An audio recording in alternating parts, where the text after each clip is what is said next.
হাতে কলমে বিভিন্ন দল প্রতিদ্বন্দ্বিতা করলো। মূলত লড়াই হবে দুটি দলের মধ্যে, একদিকে জুমলাবাজ ভারতীয় জনতা পার্টি, আরেকদিকে আমার আপনার সন্তানের ভবিষ্যৎ রক্ষাকারী তিপ্রামথা পার্টি। কংগ্রেস এখানে হামাগুড়ি দিচ্ছে। কংগ্রেসকে ভোট দিয়ে ভোট নষ্ট করবেন না, কংগ্রেসকে ভোট দিয়ে কোনো লাভ নেই। সিপিএম এখানের মধ্যে ধ্বংস। সিপিএম একটা ডুবন্ত নৌকা, সিপিএম সবখানে পোলিং এজেন্টও দিতে পারবে না। তাই যারা সিপিএম এর বন্ধুরা আছেন তাদেরকে বলবো, বিজেপিকে একমাত্র পরাজিত করতে পারে তিপ্রামথা দল। তাই সিপিএম এর বন্ধুরা আপনারাও আপনাদের মূল্যবান ভোটটা নষ্ট না করে তিপ্রামথাকে ভোট দিন, কারণ আমাদের প্রথম এবং প্রধান শত্রু বিজেপি দল। তাই সেখানের মধ্যে বিজেপিকে পরাজিত করার জন্য আজকের এই মঞ্চ থেকে সমস্ত বিরোধী রাজনৈতিক দলগুলির সমর্থকদের কাছে উদ্যত আহ্বান জানাচ্ছি, যদি মনে করে থাকেন আপনাদেরও প্রধান শত্রু বিজেপি, তাহলে ভোট নষ্ট করে অন্য দলকে সেখানে লাভ দেয়। কারণ মনে আছে তো আপনাদের, ওই মহিষাসুরকে বধ করার জন্য মা দুর্গার আবির্ভাব ঘটেছিল। সেখানের মধ্যে মহাদেব তার ত্রিশূলটা হাতে দিয়েছিল, ওই স্বয়ং বিষ্ণু তার শঙ্খ চক্রটা দিয়েছিল। সমস্ত দেবতা দেবদেবীরা সবাই দুর্গা মাকে অস্ত্রদান করেছিল, তাদের দ্বারা হয়নি। দুর্গা মা যেমন ওই মহিষাসুরকে বধ করেছে, তিপ্রামথা দল আগামী 12 এপ্রিল এই বিজেপিকে পরাজিত করবে। তাই আজকের এই মঞ্চ থেকে সমস্ত বিরোধী রাজনৈতিক দলকে বলবো, ভোট নষ্ট করবেন না, ভোট নষ্ট করে লাভ নেই। কংগ্রেস জিততে পারবে না, সিপিএম জিততে পারবে না, জিতবে তিপ্রামথা। তাই তিপ্রামথাকেই ভোট দিন। বন্ধুগণ, আপনারা জানেন এখানে যে মূলত দুটি লড়াই হচ্ছে বিজেপি এবং তিপ্রামথা পার্টির মধ্যে। তিপ্রামথা দলের প্রার্থী ডেভিড বুরা সিং, আর বিজেপি দল একটা চোরকে প্রার্থী করেছে, নাম তার বস্তালোচন ত্রিপুরা। এখন বলতে পারেন যে বস্তালোচন ত্রিপুরা কেন বললাম, কেন ওনাকে চোর বললাম হাজার হাজার মানুষের সামনে। আমি তথ্য দিয়ে বলছি, আমি অরূপ দেব তথ্য ছাড়া কথা বলি না। দেখুন আপনারা, গত 5 বছরে এই বস্তালোচন এডিসির সমস্ত টাকা লুটে পুটে বস্তায় ভরে বাড়িতে নিয়ে গেছে। এলাকার জন্য কিছু করেননি উনি। এখন যখন নির্বাচনে উনার প্রার্থী হওয়ার কথা ছিল না, কারণ বিজেপি দলের ভোটাররাও উনাকে পছন্দ করে না। এখানে একজন মহিলা প্রার্থী হওয়ার কথা ছিল, সেটা আপনারাও জানেন। শুধুমাত্র মুখ্যমন্ত্রী মানিক সাহার লবিবাজি গোষ্ঠীবাজি ওই রাং দিয়ে উনাকে প্রার্থী করছেন। মানিক সাহা বুঝেছে উনার পতন অনিবার্য। এইবার আপনারা বলতে পারেন উনাকে আমি কেন চোর বললাম। উনি গত 3 মাস আগে থেকে, গত 5 বছরে কিচ্ছু করেনি। উনি গত 3 মাস আগে থেকে দেখলাম ওই আপনার লুঙ্গি বিতরণ করছে, ওই আপনার চায়ের ট্যাগ বিতরণ করছে, ওই আপনার চায়ের কেতলি বিতরণ করছে, আর তুলুং তুলুং তুলুং তুলুং নাচছে। উনি ভাবছে এই তুলুং তুলুং নাচে উনার বোধহয় ভোট বৈতরণী পার হয়ে যাবে। মানুষ অতটা বোকা নয়। আমার যেমন 2টা চোখ, আপনাদের এই 2টা চোখ। এখানে হাজারো জনতার কাছে, সবার কাছে অ্যান্ড্রয়েড মোবাইল আছে।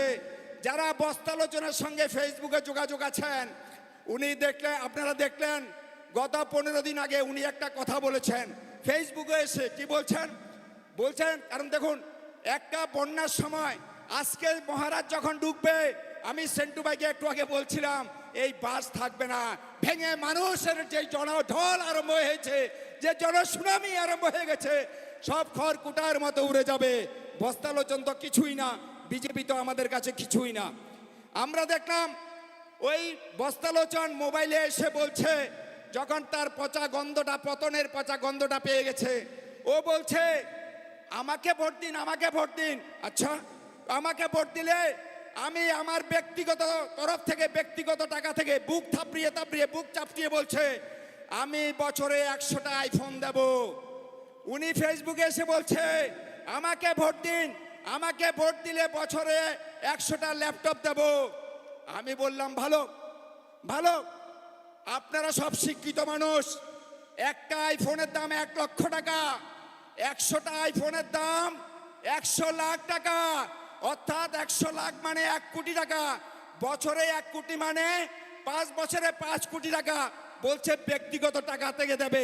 কতটা চুরি করেছে 5 বছরে? সব লয়ে গেছে। সে নিজে বলছে, ও নিজে স্বীকারোক্তি দিচ্ছে, আমি আমার ব্যক্তিগত টাকা থেকে দেব।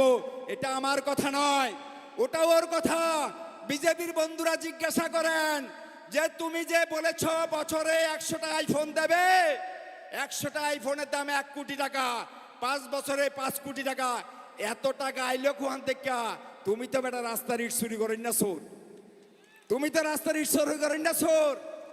ওরা বলতো, উনি বলছেন, উনার কথায় আমার কথা না, উনি বলছেন বছরে 100টা ল্যাপটপ দেবে। ভালো, একটা ল্যাপটপের দাম যদি 50,000 টাকা হয়, 100টা ল্যাপটপের দাম 5 লক্ষ টাকা, 5 বছরে 5 পাঁচা 25 লক্ষ টাকা। টাকাটা কোত্থেকে আসছে? তোমার কাছে এত টাকা কোত্থেকে আসলো? দেখলো না, উনার প্ল্যান 1 খতম। এইবার উনি 3 দিন পরে প্ল্যান বি শুরু করলো। কি প্ল্যান বি? উনি আবার মোবাইলে ফেসবুকে লাইভে আসলেন, এসে বললেন আমরা যারা ভারতীয় জনতা পার্টি করি, আমরা যারা সবকা সাথ সবকা বিনাশ করি, সবকা বিকাশ করি, আমরা সেখানের মধ্যে যারা মাতৃশক্তি মারা, এই কাঠালিয়া মির্জা আসনে আমাকে যদি প্রার্থী ভোট দেন, আমি একটা করে স্বর্ণের চেইন দেবো।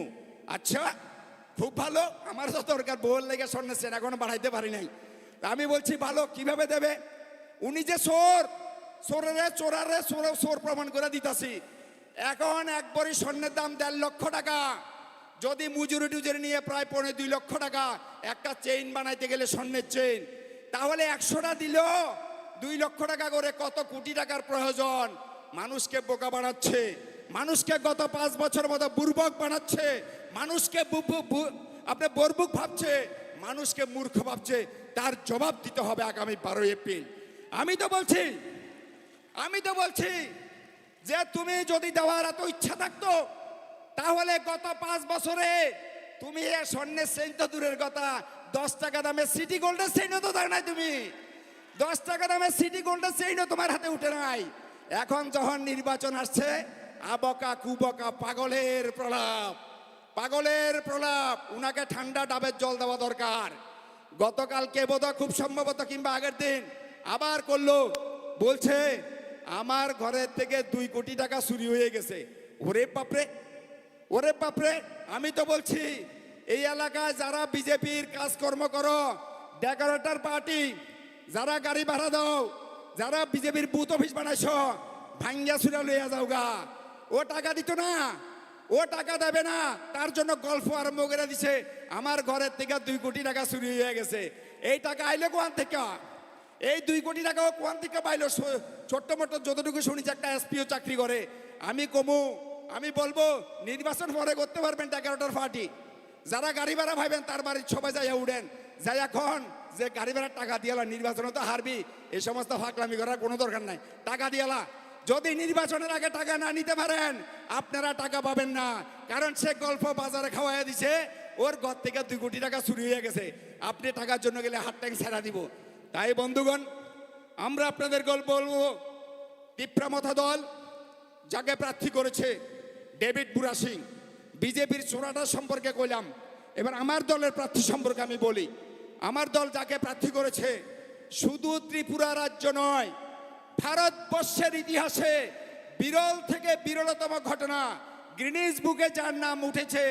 পায়ে হেঁটে আগরতলা থেকে দিল্লি পর্যন্ত গেছে, শুধুমাত্র জনজাতিদের কথা বলার জন্য, শুধুমাত্র আপনাদের কথা বলার জন্য। এখন আবার দেখলাম ডেভিড মুরা সিং যখন আপনাদের বক্তব্যটা দিল্লিতে পৌঁছা দেওয়ার জন্য সেখানে পায়ে হেঁটে আন্দোলন করলো, এই বস্তা লোচন কইতাছে হ্যাঁ হাইটে হাইটে গেছে না, হ্যাঁ একটু জায়গা প্লেন দিয়ে গেছে, একটু জায়গা ট্রেনে গেছে। আমি কই তুমি সোরাকি পিছনে পিছনে ব্যাগটা বইয়া নিয়ে গেছো? হ্যার ব্যাগটা যে আসিল, ড্রেস নিছে, এই ব্যাগটা কি তোমার কান্দে নিয়ে আসিল? তুমি এর পিছনে পিছনে গেছো নি? কিন্তু এর কথা কইয়া লাভ নাই। আমি বলবো টিপ্রামথা দল, আমি তো বাঙালি, আমার পরিচয় আমি অরূপ দেব, আমার নাম আমি অরূপ দেব, আমি বাঙালি। হ্যাঁ বলতে পারেন আপনি, আমি বাঙালি হইও আমি অশিক্ষিত বাঙালি না। 1999 ইংরেজিতে আমি এমএ পাস করেছি, আমি শিক্ষিত বাঙালি। আমি বাঙালি হইও কংগ্রেস করি নাই, সিপিএম করি নাই, বিজেপি করি নাই, তিপ্রামথা করছি। কেন, আমি কি পাগল নি? আমি বাঙালি হইও তিপ্রামথা দলকে এই কারণে সমর্থন করছি। আমি দেখছি এই রাজ্যের ইতিহাসে আজকের দিনে সবচেয়ে বড় রাজনৈতিক দল তিপ্রামথা দল। আজকের দিনে এই রাজ্যে তিপ্রামথা দল একটা বড় রাজনৈতিক বটগাছ। এই গ্রামে, এই বাজারে এই যে বড় গাছটা, এই গাছটা যে বড় গাছ, এখানে এসে শালিকও বসে, ময়নাও বসে, টিও বসে, কাকও বসে, হাজারো প্রজাতির পাখি এসে বসে। এই বড় গাছটা এই যখন প্রখর রৌদ্রের মধ্যে, কঠিন সময়ের মধ্যে সবাইকে ছায়া দিছে। আমিও আজকে দুপুর 12টায় মিটিং আয়া ওইখানে গিয়া বিশ্রাম করছি।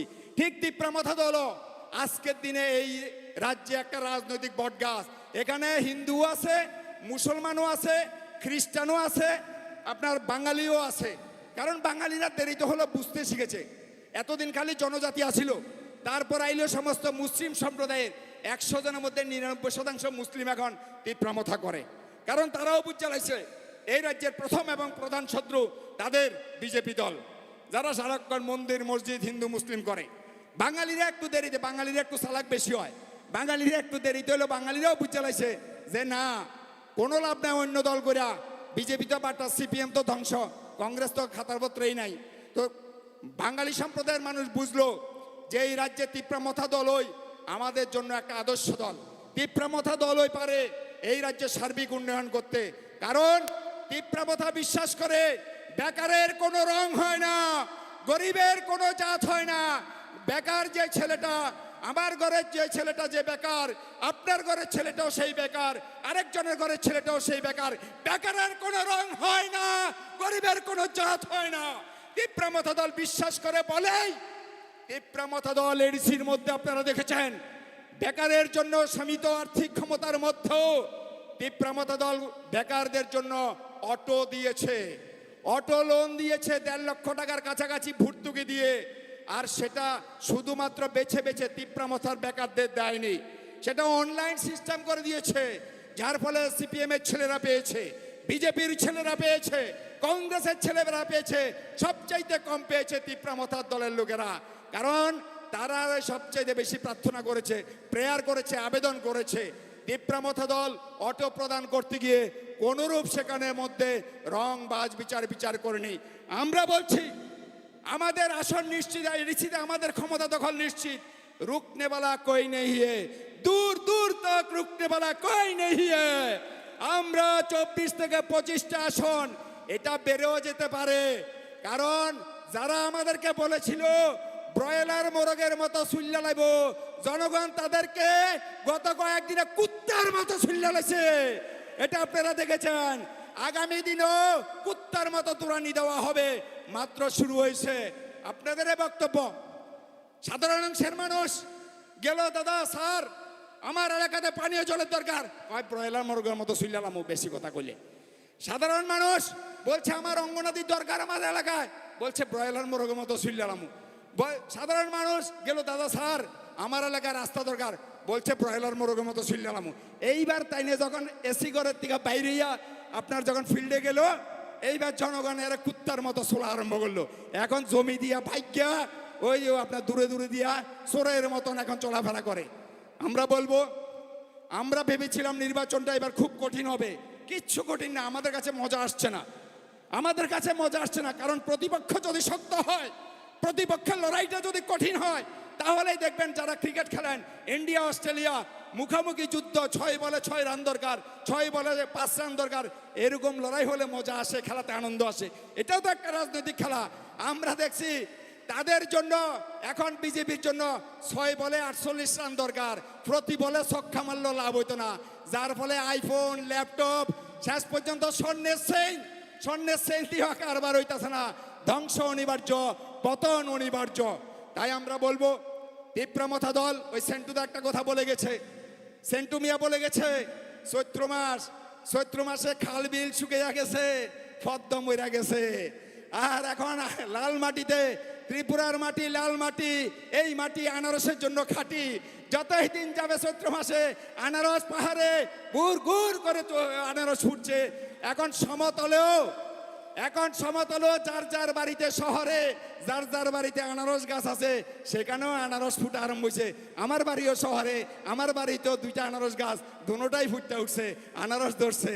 তাই বক্তব্য দীর্ঘায়িত না করে অন্যরা আছে, আমি শুধু বলবো মহারাজ চলে আসবে খুব কম সময়ের মধ্যে, আপনারা অপেক্ষা করবেন, শৃঙ্খলা বজায় রাখবেন এবং আগামী 12 এপ্রিল যতই ষড়যন্ত্র হবে, নির্বাচনের আর কদিন বাকি, ষড়যন্ত্র হবে, চক্রান্ত হবে, সমস্ত ষড়যন্ত্র চক্রান্ত ভেদ করে সকাল সকাল ভোট